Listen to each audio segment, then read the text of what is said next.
Fernandez. Oh, dearie me, what a big shame that was. Such a good charge through the field. Group of five are going to hang on to it. Gonzalez had a big twitch to the front end then. He did, didn't he? He's at the moment. So, as we look down the order, David got already, but we switch our attention back towards the front. Brian is catching Veda, and he's collected that up just in time to turn it right, but he lost a little bit of ground, but I think it could have been a lot worse. Gonzalez, another new name as well. He's battling up further than he's got David Gonzalez with him. And I think Veda was perhaps using a little... Karpushin's absolutely on it, isn't he? He got a podium last time out in Saxony. He's got qualified. He qualified 12th position. He's only a couple of spaces ahead of that, but he's still a lap lead. A bit too much road coming out. He couldn't quite get on the gas as hard as he wanted to.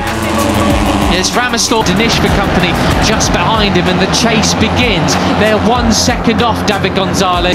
Sorry, that chasing pack, I should say, as Benyat Fernandez is recovered. Number 7 now in Orfa, who went down, as well as Benyat Fernandez. Tinez as well, I believe, unless he's just gone at the line. We're going to come across the intermediate, second intermediate, 7th place as well. And it certainly wasn't a flash in the pan.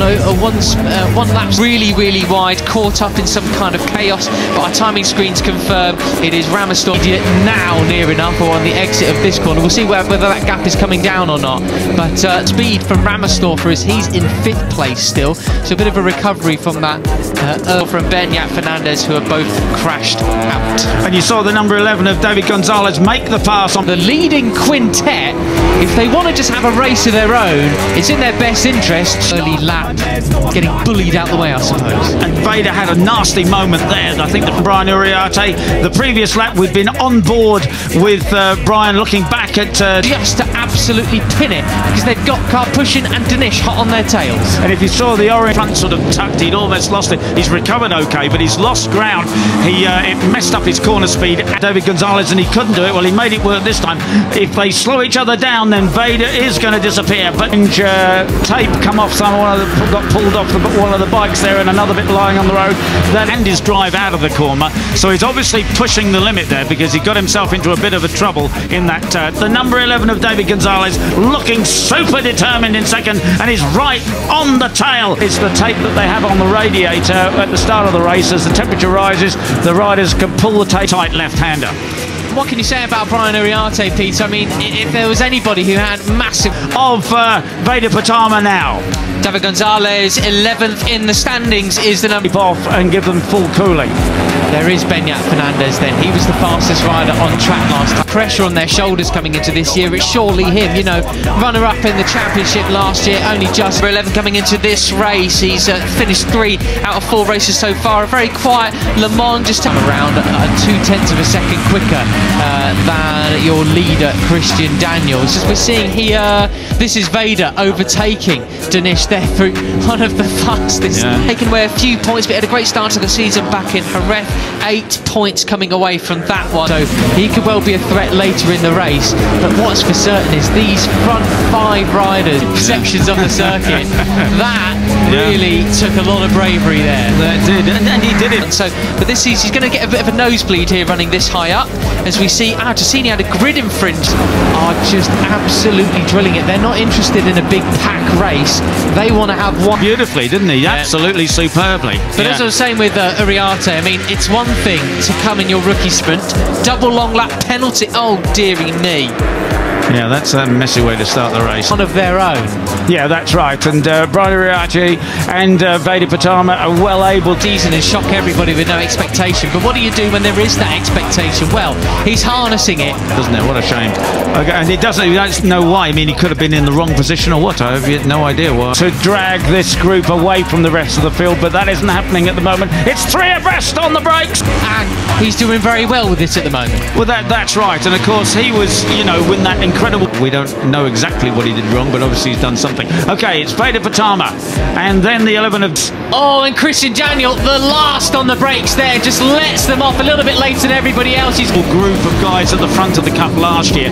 Everybody except him has moved up to Moto 3, but he's David Gonzalez, Brian Uriarte, and those trio, I think, are being caught by the 31. Going to go across track limits, though, on the exit of that, which is the risk you run as they come now down to... Still too young, even with the 1-year dispensation for being in the top 3 in the Rookies Cup. He's not old enough. Julia Pugliese and Hakim Danish on the number 13. Carter Thompson there in 6 boards, 2A and 2B. Veda wants to go up the inside there again, but Christian Daniel just so late on the brakes, isn't he? Good enough to ride in Moto 3, otherwise he'd be in the GPs now. So there is that expectation. Place with Sullivan Mounty up from 11th on the grid there in 7th as well, just off the back of this group. So we're really seeing this, and that is a bit of an example there.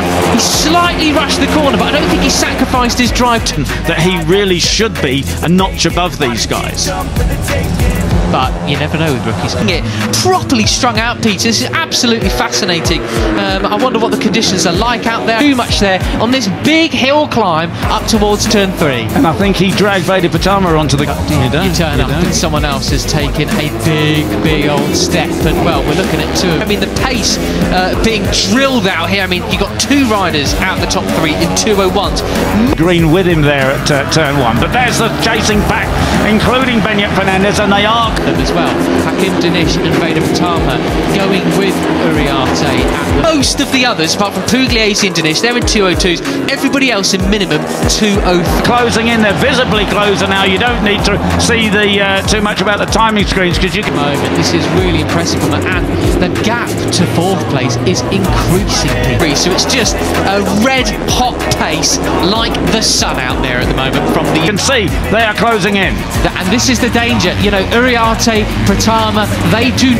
Oh, and there goes Veda up the inside. He did it at the same place, and he looks over it. He's just leaders. And pole time was 2:01.95, and Veda Pratama... Not want a big pack, because all that means is, come the end of the race, they could be leading over the line on the final. Brian looks over his shoulder. How dare you? How dare you do that to me? Yeah, that has just on a 2:02. Yeah, 2:02.0. So he's almost on his pole time. Towards the final lap, and then finish up maybe 8th or 9th or something. They need every point that they can get. Right, well, he obviously... Look at him back it in as well. He's obviously happy in that corner, isn't he? Because he's done the big... David Gonzalez is underneath the pole time at 2:01.71. Well, the person who is in his best interest to bring the group all together, Hakim Danish. Yeah, and move through those fast right-handers. He's done it twice now. There'll My be goodness. There'll be plenty. This is absolutely fascinating then, and you see Fatani and Ramadeepa having their own little battle back. He at the moment is back in 8th place, but closing in. And that group... Many people watching back to seeing what he was doing through there, how he's turning in, how he's using the throttle. In 8th and 9th on our timing screens, just a swap over from there. Got to give a shout out to Thompson and Mounts.